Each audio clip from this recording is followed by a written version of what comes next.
isa sa prosesyon ng Poong Nazareno. Sa krus!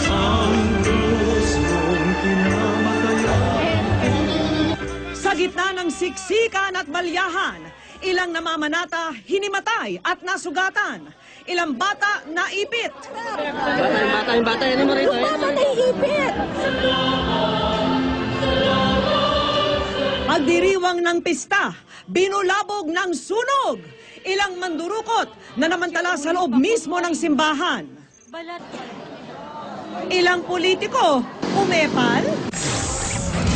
Dalawang sasakyang ginamit ng 13 napatay sa engkwentro sa Atimonan, Quezon. Tinututukan na sa investigasyon. Pulis nasugatan sa engkwentro. Emosyonal na nagkwento tungkol sa nangyari. GMA Network maghahanda na para sa pagsasampa ng kaso laban sa aktres na si Sara Labati.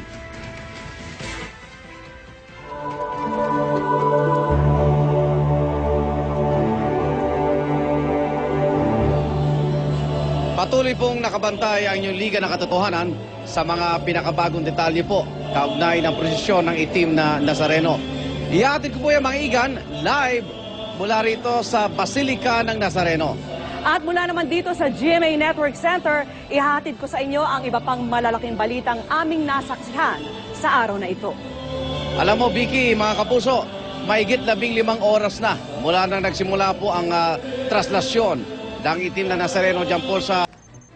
At saksihan mamaya. Ilang politiko umepal daw sa kasagsagan ng prosesyon ng Poong Nazareno. Savings ng Senado pinasusuri sa Commission on Audit matapos mamahagi ng dagdag pondo si Senate President Juan Ponce Enrile sa mga senador. GMA Network naghahanda na para sa pagsasampa ng kaso laban sa aktres na si Sara Labati. Huwag bibitiw, sama-sama pa rin tayo magiging Balita, ikaw at ang Liga ng Katotohanan magkasama sa pagbabalitang walang kinikilingan. walang pinoprotektahan, walang kasinungalingan, serbisyong totoo po lamang.